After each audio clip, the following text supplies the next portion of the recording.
Fantastic. Thank you very much.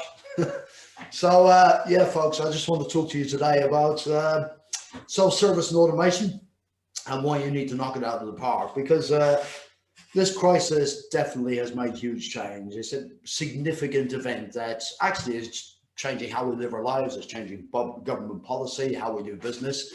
And we do have some light shining on the path now, but it already has affected us dramatically, and it will continue to affect us for the foreseeable future. So we're now entering a new area, hyper transformation. And I think if organizations try to do things the way they did before, they're going to find themselves rapidly outmatched and outpaced by others with stronger digital strategies. So what I want to get across to you today is self-service and why it should be at the core of your transformation strategy. I'll cover some of the steps you should be addressing to implement it, how to drive adoption, and also how to improve the perception of IT by delivering value that's really visible to your employees.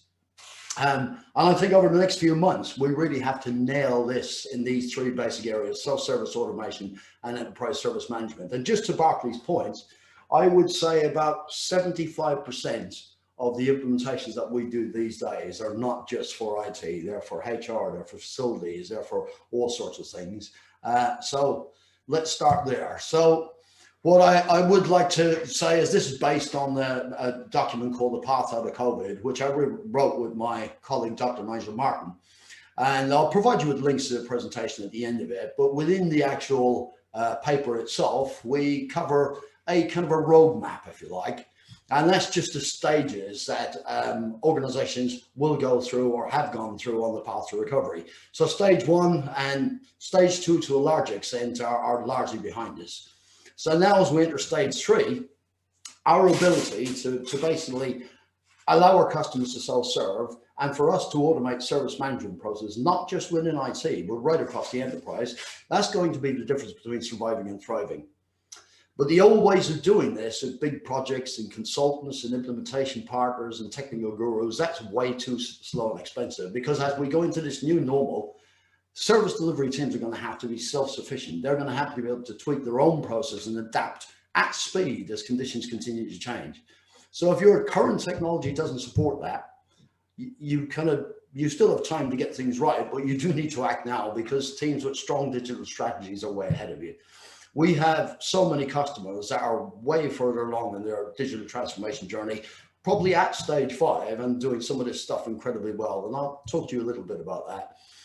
But what I would like to cover is just basically some of the stuff we saw. So we use some tightly integrated marketing tools just to assess the global intent, so buying decisions and what people are searching for. And what you're looking at here is what happened in the run-up to lockdown. So everything to the left of that line, the spikes there are created by people searching for things like remote working, remote control, digital transformation. So in March, when the lockdowns took hold, the graph just takes a nosedive. And we thought, is our market disappearing here? What's happening?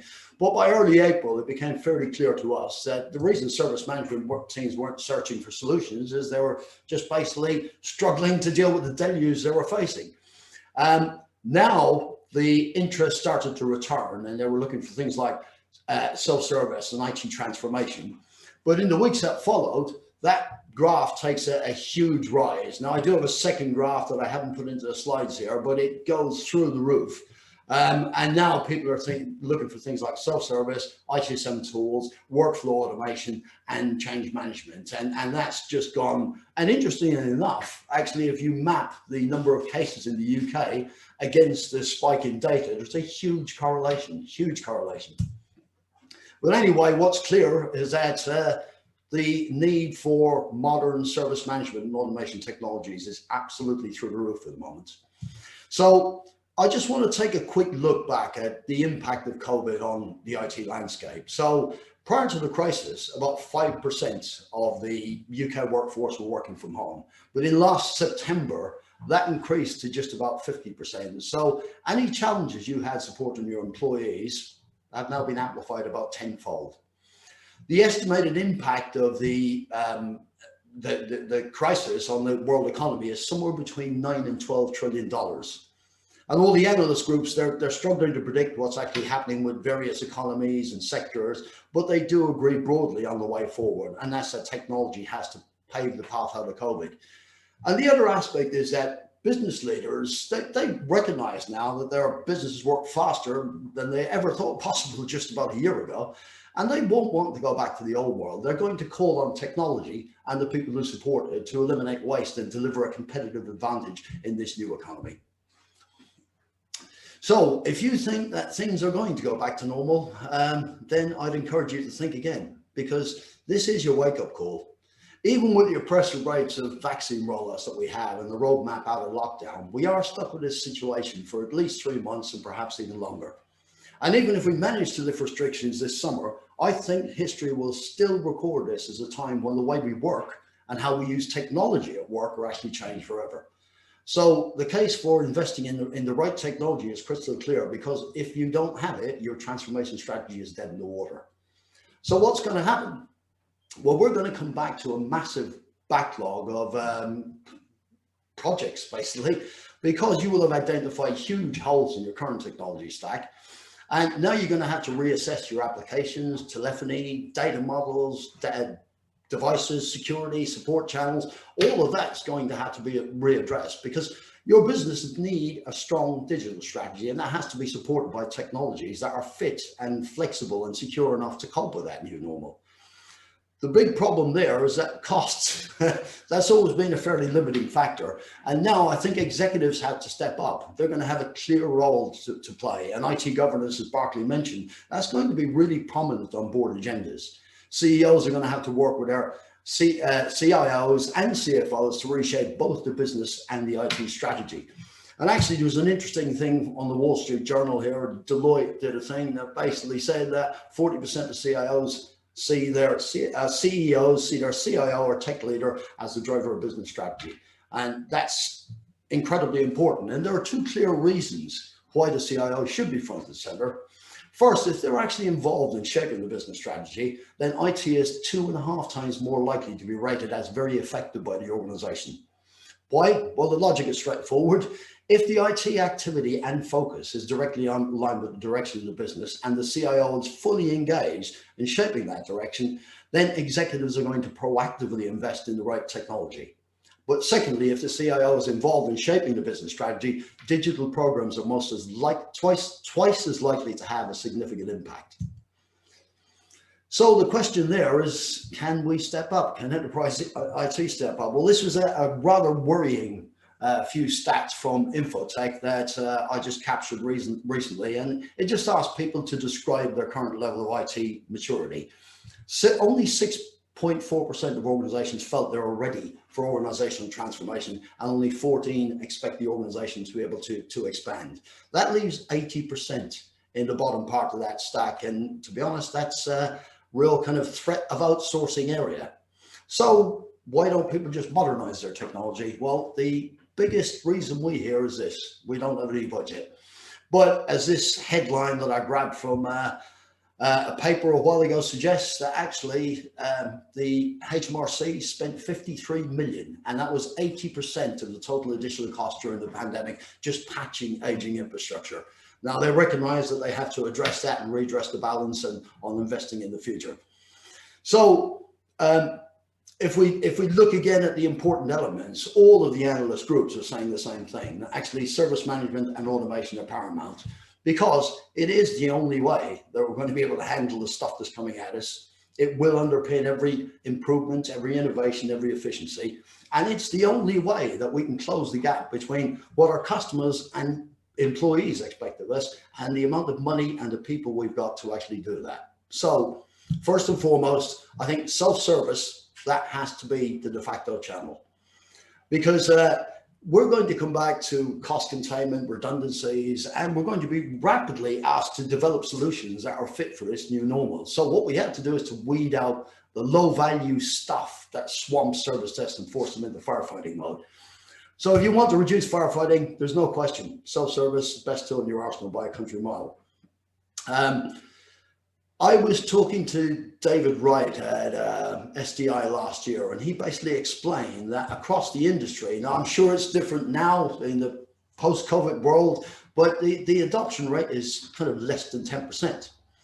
And to me, the big challenge there is that, and I've often seen it, is that basically self-service is implemented by IT people with the kind of goal of reducing their kind of workload and reducing their cost. But actually, that shouldn't be the case. It should be to deliver an exceptional employee experience. Now, you will get the workload and cost reduction as a result of that, but that shouldn't be the aim. You should be aiming to deliver that great experience to your employees.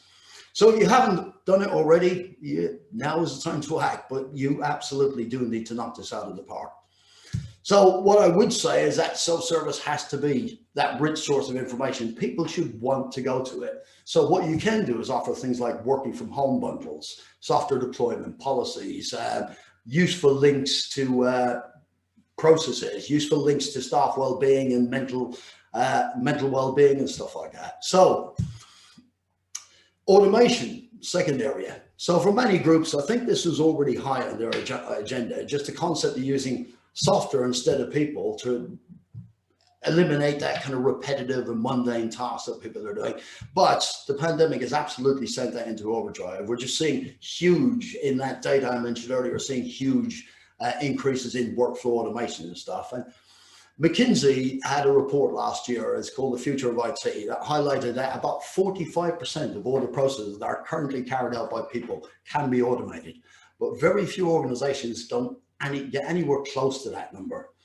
And I think the reason for that is that actually it's not easy. There's a huge cost and effort and expertise required to actually develop that process automation and maintain all the integration with the enterprise systems. But things have changed. It's now a point and click exercise. You don't need technical people to carry out that integration and automation work. So if you want to target stuff for elimination, these low value interactions, the ones that are listed here, they're perfect targets. And the thing is, if you do that, you leave your service desk free to concentrate on more valuable stuff. And you'll also get a reduction in cost and a reduction in errors and an increase in flexibility. The other thing is that it can add business value that's really visible to employees. So if I need a piece of software installed at home at the weekend, it can be deployed with a single click.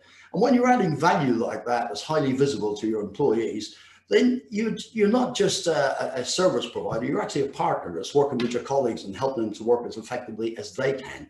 And when other business units are doing something, they're going to want you to get involved. So there's the key message there: stop being swamped by work that you shouldn't be doing.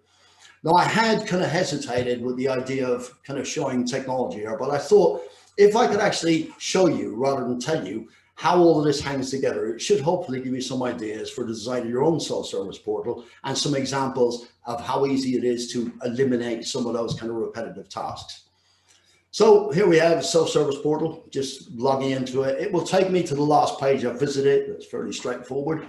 And here we're looking at a HR interface, but I can, as usual, just go up to my IT and say, ask IT, come up here to my box at the top, search box, and say, look, I'm looking for something to do with VPN. And once I search that, it's going to show me some useful knowledge. Maybe you're embedding some videos. This is how you kind of troubleshoot a VPN connection, common service requests, and also requests that I've submitted. If we go back into the HR mode here, what we can see is just my list of HR services, some useful links. I could say, for example's sake, I want to update my details, request leave, or go into my benefits and say I want to enroll in a dental care or the vision plan or whatever that would be. Then we have my HR policy documents and all those bits down at the bottom. So if we go back to here again, some of the things you can think about, as well as these online links and the policy documents and FAQs, you can think about kind of impacted services and perhaps, mental health and well-being, tips to kind of stop being worried about coronavirus, and things like home bundles. I mentioned that. So just putting stuff together. Don't make people think about it. If you show them the cost, great, fantastic. And then allow them to select things like double monitors, printers, scanners. And once they click finished, all of that information is collated. The assignment will automatically be done. And then once someone comes in and approves that and says, yep, you can go ahead, the rest of the activities can start out. So we go back to here, we'll say just the example of deploying an app. So if I want Zoom installed, I want it installed on all my devices, it says, look, just click finish and it'll just be deployed. And then in the background, the application will go away and it'll actually do the software deployment. And once it's done, it will close the ticket. And nobody's had to get involved apart from the user requesting that themselves. So just to give you an idea where this magic happens. So these are the kind of fulfillment steps that deals with the kind of collection of information and assignment. And then you have some parallel kind of tasks running in these streams here. So these yellow boxes, they're kind of integration points. So I'll come down to here, so I'll create a user in Azure just to show you what's happening and how easy this is. You just click into it, go down to Microsoft, expand that, and then go into Azure. And then I want users, open up users. Now I can create, delete users, reset passwords, all of that type of thing.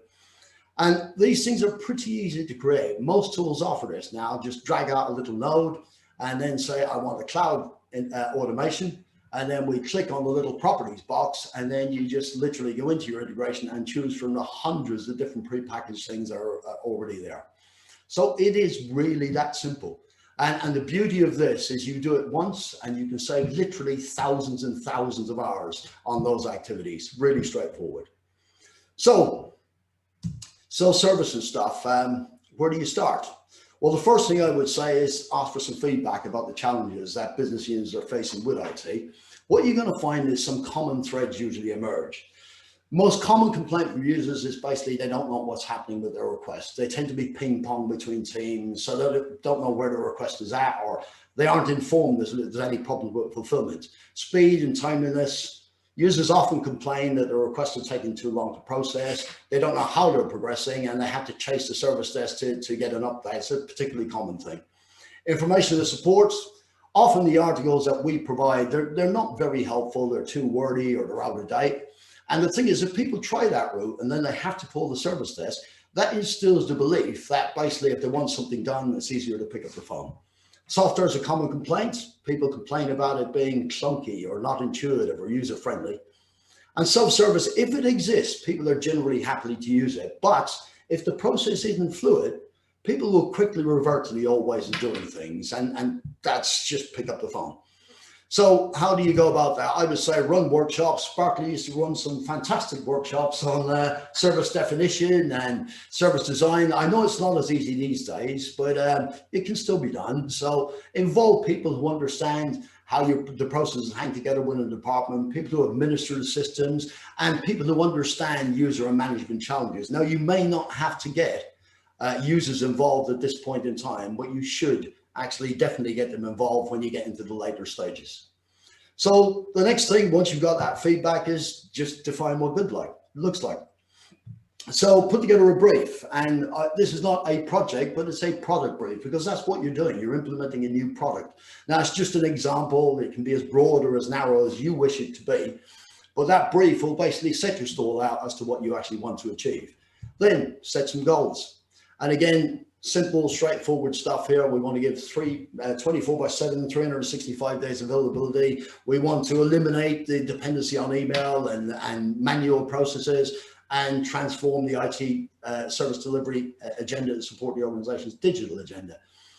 But even if you get to this stage, you will face challenges, because basically you are introducing new ways of working in effect. And although you're trying to improve service, this will take people out of their comfort zones, and existing processes, no matter how ineffective they are, they're familiar. So people will quickly revert to the ways of doing things. If you accept that early on, then you can kind of tackle it. Communicating the reason why you're making this change, that's a good starting point, but you need to pay close attention to the benefits of what's in it for me stuff. And if you do that, it'll go a long way towards convincing people to get on board.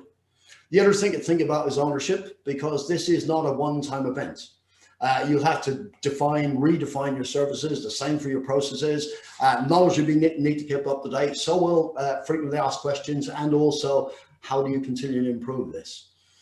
Cost is another element. So you may have identified the budgets that you'll need to implement the new solution within your kind of brief, but you will have to understand what it's going to take to kind of on an ongoing basis, develop that and improve it and administer it, and what happens with upgrades. But what you should definitely ensure is that service delivery teams have to have full ownership, and outside of IT, if they need that, they need to be able to do that without getting IT involved. Another useful thing to do is just basically using user stories, because what that does, it basically captures everything in that concept of as a user, I want to perform an action so I can get this benefit. So what you can do is ensure that the tool is delivering the ability to deliver those benefits.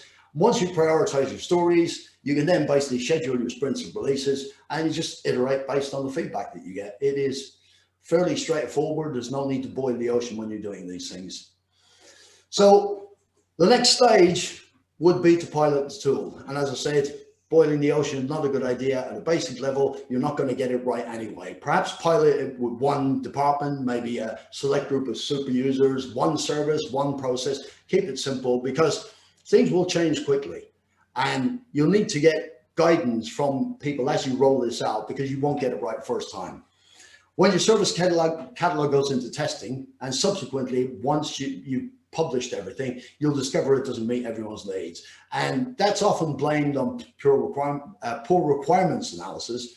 But the reality is that people don't know what they're getting until they've had experience of the first published version. So soft launch is another good plan. One of our customers did this. I thought it was a genius thing to do, but for about 6 to 8 weeks, the service desk was asking, did you know you could have logged this via self-service?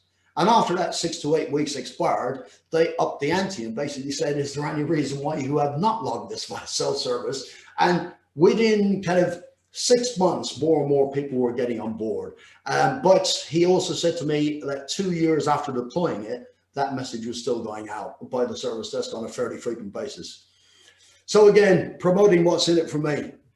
This is a bit I think that we often don't get right. So put it in the context of stuff your users are going to value. So single sign-on, they don't have to remember yet another password. You know, the fact that they get automatic notifications that tells them what happens next, what they need to do, how to get help. Yet 24/7 access to everything. And also just point out, look, you already do this at home. You don't need to wait to speak to a person. Just go and help yourself. So on to the kind of subject of enterprise service management. And I want to look at it a little bit more simply here. Because if you work in IT, HR facilities, or any internal service delivery team, effectively you are supporting the same people. And as different teams kind of start to execute their plans to come back to work, they're going to need technology to lighten the load. HR teams are going to play a frontline role, and they're going to be swamped with inquiries. And they typically are managing this with manual processes, forms, shared mailboxes. Health and safety teams are also going to be on that front line. And as conditions continue to change, that front line will shift. So the question here is, will integration be mandatory? It would certainly make sense. So ESM, Barclay gave the example. I think this is loosely based on Stephen Mann's example earlier on, the description of it. It's just basically applying Aitchison concepts and practices to other business areas. But over the last few decades, Aitchison enabled us to solve most of the stuff that has bugged us for years. But outside of IT, our colleagues are still struggling, and that's kind of pretty shameful. And if you look at it from an employee's perspective, they're engaging with different business units, different services. And when they're accessing those, they have to go through these separate channels and inefficient siloed working practices. What you end up is this kind of disjointed processes, disparate systems, reliance on emails, spreadsheets, homegrown applications. And what that means is that staff don't have any visibility of the progress of their requests, and they get a poor service experience. And the other aspect is then service delivery teams get swamped by those kind of low value interactions, and they're just simply unnecessary if it's all thought out and done well in advance. And the beauty of this, and we've seen this quite well executed within some of our customers, is the fact that ESM doesn't just start with IT and it's HR and you've got separate domains and stuff. Actually, it does allow work to flow between those teams. Think about an onboarding process. One of the easiest things to actually automate the provision and deprovisioning of a kit and all of the stuff that you have to do when you onboard or offboard someone. Our CEO, Jerry, mentioned this a while ago. This is his quote, that ESM is the biggest opportunity for IT since IT. So coming up to the end, I would say there are a few things you need to do, and act now is the first thing. So there is a real pressing need to modernize your service management. All the analyst groups have flagged service management automation as critical investments. And so you do have a couple of truths here. So on premise, that's dead as a doornail. So if you still have those solutions, your digital strategy has to accelerate their replacement. And over the last decade or so, first generation SaaS tools, they really did reshape the market. They still dominated, but they're powerful tools. And they need an army of people. It's kind of consultants, implementation partners, just to get them up and running. And then a small army of developers and technical people just to keep them in check. We often hear about upgrades just to get new features and fix bugs, and taking 6 weeks to deliver. That's no longer acceptable. So in a new normal, we have significant cost cuts coming, and we will have to deliver change, and change again. So that approach just no longer cuts it.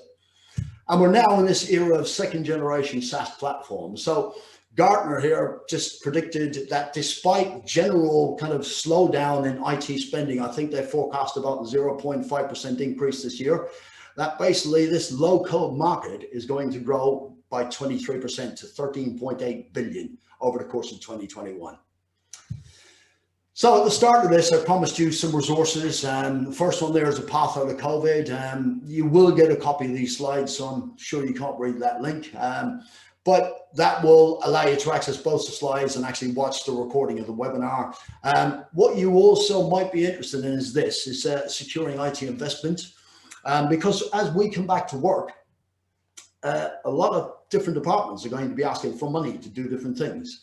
And if you use old business plans and stuff like that, you're probably not going to get it. You have to align with the objectives of the organization, with that transformation agenda, and you have to pitch it in a way that actually appeals to the people who are leading that. So again, a useful resource that will give you some tactics on how you can approach this.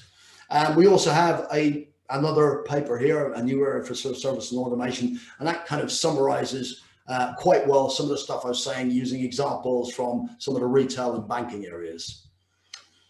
So what I would like to leave you with is this, is that it may sound challenging, but it's not particularly hard. I mean, we've got customers just showcasing this stuff left, right, and center. So London Borough of Brent, prior to the pandemic at all, they went 100% self-service for everything.